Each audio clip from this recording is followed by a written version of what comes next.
Hey everyone, Internet busiest book reader here.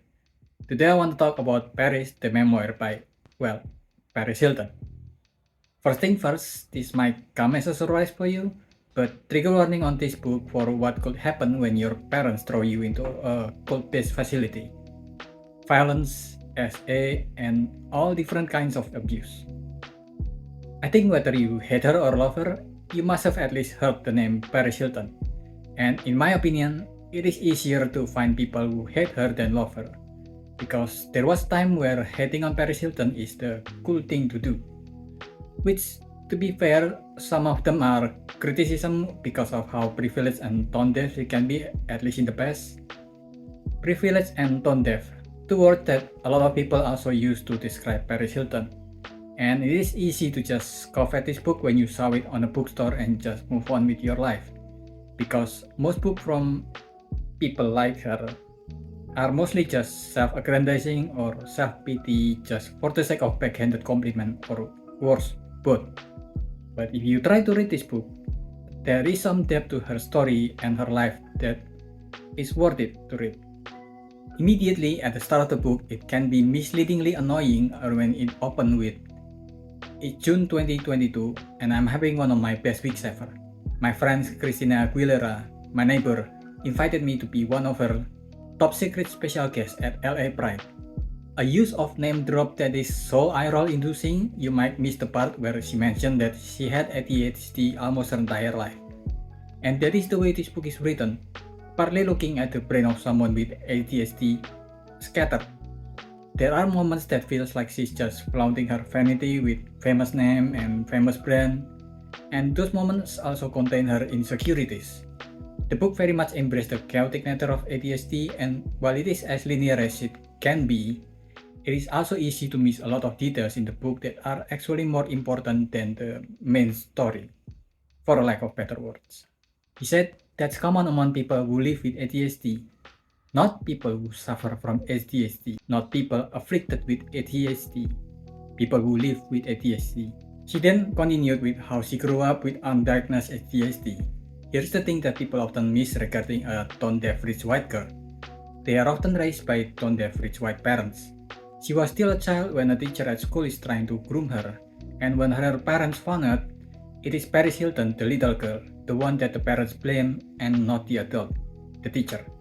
Which is unfortunately a much more common sentiment back then that I'm glad that more and more people thankfully call out nowadays. Because shame is dangerous, poisonous, and not just for those who carry it. Do you ever wonder why 2 out of 3 sexual assaults go unreported? Or do you have the luxury of not caring? A lot of people who hear the story of a 15-year-old girl being sexually assaulted or exploited automatically think, stupid girl. Our culture is so good at spinning it that way. We even say it to ourselves, for decades. Every time that creepy mosquito voice whispered through my nightmares, I woke up thinking, stupid, stupid, stupid girl. Her parents then left her for some time in her grandmother's house, where she got roofied during an outing with a friend, which added to the kids' trauma. And to make matters worse for her, her parents then sent her to a boarding house based on the Sivanon cult. It is very much from the troubled teen industry that still exists today. It's an industry that lives on through parents' fear and irresponsibility to raise their own child.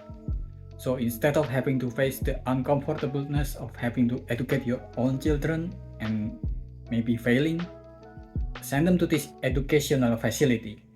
It is an industry that's been debunked again and again, but unfortunately, as long as irresponsible people are still making children, it seems like the industry will continue to exist. And this is exactly the kind of boarding house that Paris was sent to as a troubled teenager. A lot of the book will be describing this boarding house, and to set how bad the place was. Immediately after she arrived, she was stripped and searched. In this place, she along with all the other children will be abused verbally, physically, mentally, sexually. It is a place that is not meant to strengthen you, but to break your mind into a husk of a person. And when she got the chance to call her parents, she told them about the place, how horrible it is. But her parents trusted the facility more than they trusted their own child. She'd been primed for this conversation. If parents raise doubts or fears, the counselors lean into the she-do scripts. Don't believe anything your child says. She'll make up stories and say she's being abused. She'll say anything to go back to her old life. a life that will leave her dead or in prison. Tough love is the only way. You must be strong enough to save your child. She tried to escape a few times but was captured all the time. Some of those captures are with the help of her own parents. She was stripped and beaten in public each time as an example for the other child on what can happen when they try to escape. There are actually children that died in this place, and not just this place, but in similar facilities. They are murdered by their abuser. Paris only got out thanks to information finally starting to come out to public about what is happening in these schools. And then her parents got her out of it. But the damage has been done. My parents did their best to bring me back into the family dynamic. That there are some lessons you cannot unlearn. Underscoring everything they did to show me how much they love me, there was this idea that's been drilled into me by my keepers at C2, Essen, and Bravo. They sent you away. They couldn't stand you. You're an embarrassment to everyone you love. That message played on steady repeat like the jagged edge of a jigsaw, etching a deep groove. In my mind, love was conditional and couldn't be trusted. Love was something I didn't deserve but could manipulate if I kept it at a safe distance.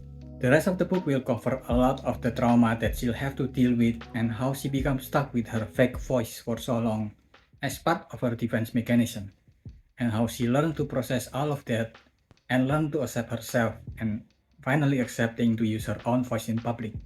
There are still a little bit of tone deafness in this book. For example, while trying to portray her just trying to do things that she's afraid she'll regret to not do while she can, she also portrays a lot of what I call living your best life with a price tag, which to be fair is a mistake a lot of people did because their entitlement and lifestyle give them certain blind spots. There's also very weird few lines that felt like subliminal marketing for her NFT project. One of these was where she mentioned her grandma dying of cancer breast followed with promotion to her NFT. I don't know if she's trying to market her NFT using a story of her dead grandmother on purpose or is she just that tone deaf. Either way, it's not a good look. She also mentioned the really awful Jimmy Fallon Paris Hilton NFT segment, which is a standard of awful even in an awful show like Jimmy Fallon. Although to be fair, it could just be an actual good memory for her, or at the time this book was being written, NFT is still the big thing that captures a lot of people, and by the time this book was released, it's a dead thing full of scams. But it didn't detract for how good this book is. As I mentioned during this video, there are moments of maturity during the book and moments where she's shown having self-awareness enough to not excuse the wrong that she did in her life. While I still think her choice of lifestyle, the string of escapism, is a bit more on the unhealthy side, she did shows a lot of vulnerability that is missing from a lot of this kind of memoir. Vulnerabilities that can be empowering. Vulnerabilities where you own up to your mistakes. Am I standing by these choices? Will I make the same choices again, knowing that I know now? Of course not. None of that reflects the person I am now. People evolve.